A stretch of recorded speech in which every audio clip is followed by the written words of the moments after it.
Bonjour, bonjour, cher public, chers abonnés. Bienvenue aux nouveaux abonnés, ceux-là qui viennent s'abonner à ma chaîne YouTube.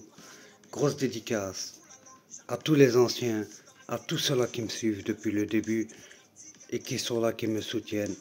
Et merci beaucoup de votre force et de votre partage et de votre soutien et de votre temps que vous m'accordez. J'espère que vous passez tous une belle journée. Bon, ça fait longtemps que j'ai plus fait vraiment de vidéos, mais là je reviens avec un nouveau contenu et des nouvelles histoires. On va parler surtout du harcèlement qui se passe dans les établissements scolaires. Je vais me pencher sur les établissements scolaires car il y a beaucoup de victimes et surtout c'est des jeunes, c'est nos petits comme on dit, c'est la génération suivante qui va prendre le relais.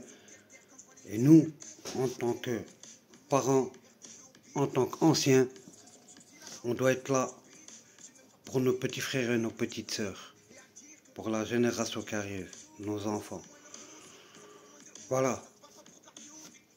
Et aussi des disparitions d'enfants qui se passent beaucoup ces derniers temps. Mais que personne n'en parle. Et du trafic d'enfants aussi. Que l'État, le gouvernement nie qu'il y a des trafics d'enfants dans le monde. Combien d'enfants sont disparus dans le monde tous les jours? Les chiffres, ça monte de plus de 2 millions d'enfants disparus dans le monde. Et pourtant, pas de corps, pas de personnes qui cherchent après, on n'en parle pas. Et ça nous les citoyens, et tous ceux-là qui ont de la visibilité, d'en parler pour que les choses bougent. Et surtout, les établissements, il y a une chose que j'arrive pas à comprendre. Là, je vais m'adresser directement à tous les enseignants des établissements scolaires, que ce soit en Belgique, que ce soit en France, que ce soit au Maroc, dans le monde entier. Et surtout, les préfets et les directeurs d'école.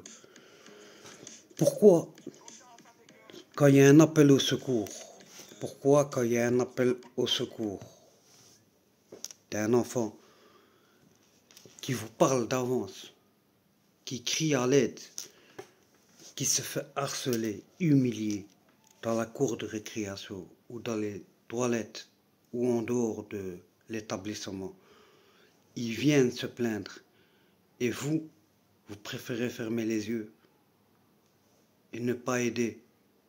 La preuve, c'est comme qu'elle repose en paix. Et toutes mes condoléances à la petite, aux parents et aux proches de la petite Lindsay. Elle-même, il n'y a pas qu'elle, il y a plusieurs exemples.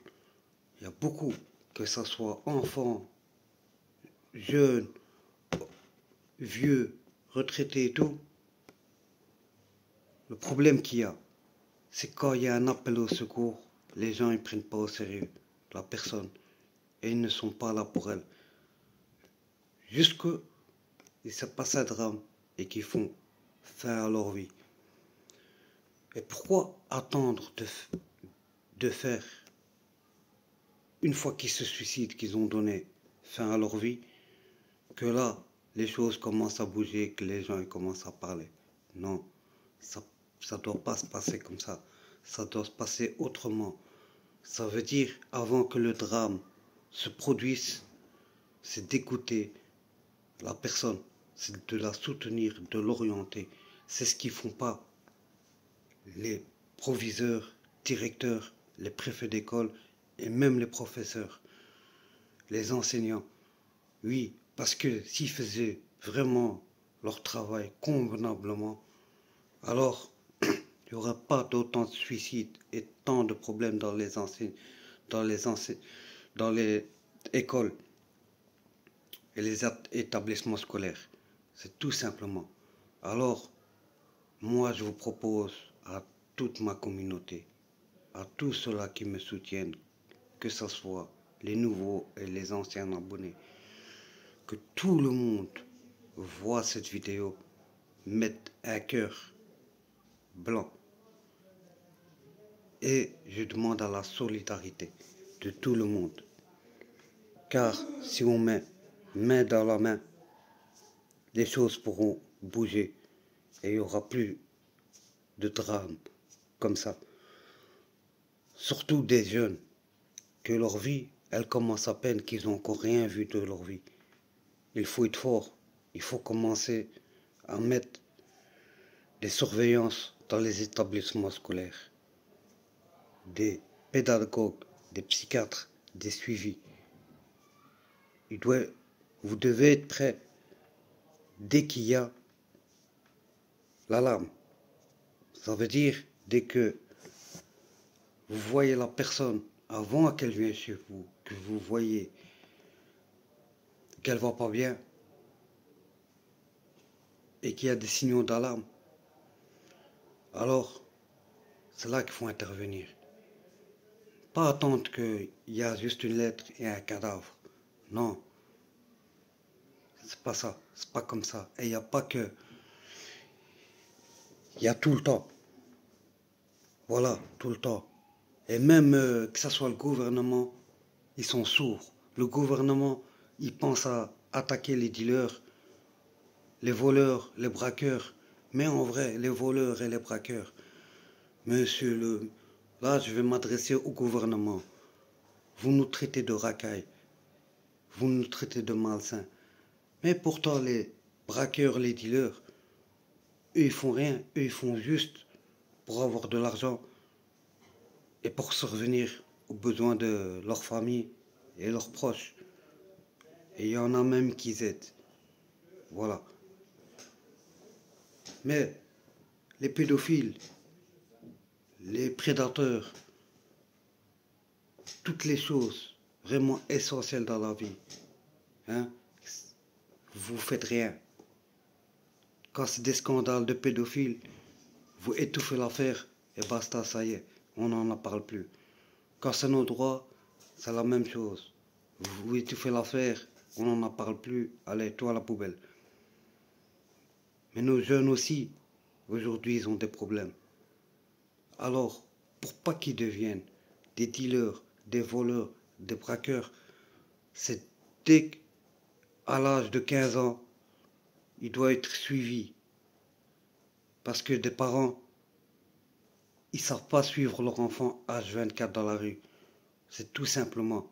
C'est normal qu'un enfant, s'il a des mauvaises fréquentations, il va finir comme ça. C'est tout simplement. Chacun fait des fautes, chacun fait des erreurs dans la vie.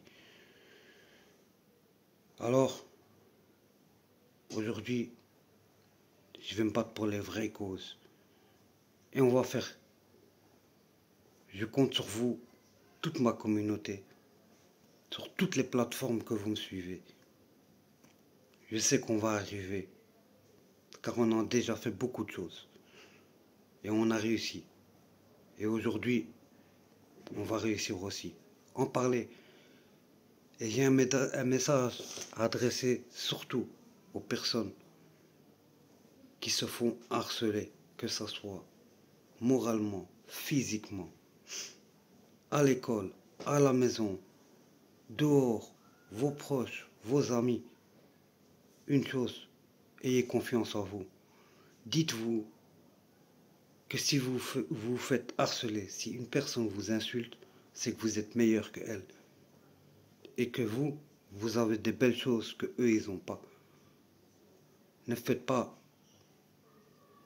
l'irréparable. Battez-vous, en parlez, en parlez. Ne lâchez rien. Et toutes mes condoléances à toutes les personnes qui ont perdu un proche. Car c'était trop tard et que les choses n'ont pas bougé. Sur ce, je vous dis, passez une excellente journée à vous tous. N'oubliez pas de vous abonner à ma chaîne YouTube et tous ceux-là qui me suivent sur les plateformes. Et si vous voyez ma vidéo dans des autres plateformes, partagez, en parlez et mettez des cœurs blancs pour la vraie cause et le droit du peuple. Et un bon avenir et une belle vie pour les générations suivantes.